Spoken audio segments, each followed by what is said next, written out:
thinking about creating the competitive advantage. Again, I think that there are categories of competitive advantage, right? And it strikes me that one of the ones that's probably super important is related to something you just mentioned, which is grit. Spending the time to do the work digs the moat, right? Yeah, that's it. That's it. I mean, it's really about developing a competency, and it depends in competitive advantage whether you're talking about something that is a B2C or B2B.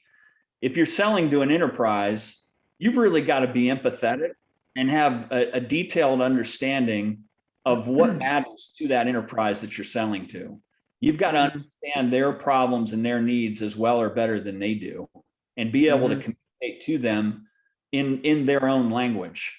And I think that's kind of central to it. But yeah, it's spending the time to really understand the competitive landscape and to do a good job on customer discovery, which means that learning first before you sell, asking really good open-ended questions so that you can understand the depth and breadth of the problem, and being a good observer of human behavior. Customers will often tell you things that are different than what you observe. So you've got to ask good questions and observe behavior if you want to build a competitive advantage that's going to stick.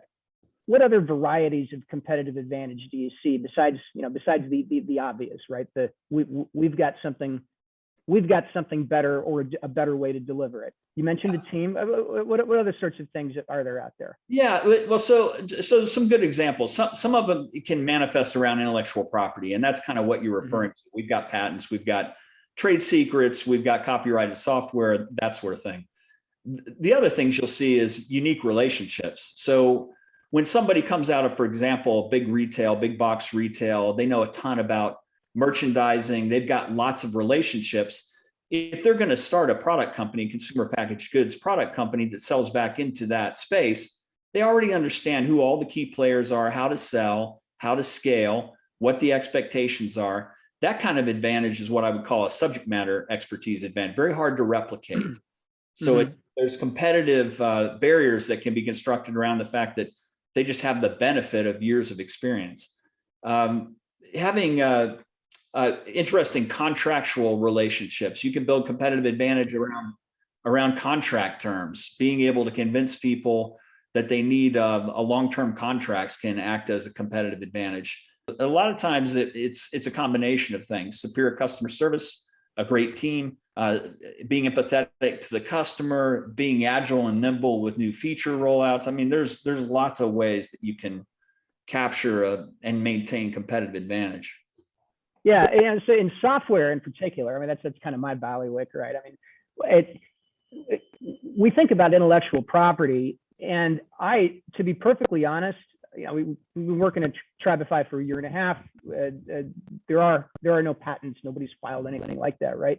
I see our advantage as simply being that we've spent a year and a half building this thing, and anybody who starts today is going to have to spend a year and a half kind of going through what we went through and learning the lessons that we learned in order to get where we are. I don't see many shortcuts to arriving where we are. And so every day that we spend improving the product is another day that somebody's going to have to catch up on us if they want to compete with us. No, that's absolutely right. You know, I mean, it's that non-recurring engineering, the hard work you do to build a great product, improve it, and get it out and get it into the customer's hands and build a brand equity around it. That builds a pretty good competitive barrier. And it also, if you approach it with the idea that there's two guys in a garage right down the street that are figuring out how to eat your lunch, then you can stay ahead of that. And the half-life on large companies' survival is shorter and shorter with each passing year. And it's for exactly that reason: the creative destruction that happens through new entrants all the time. And the best companies are the ones that stay hungry. They never give up on building a culture of innovation that's going to stick.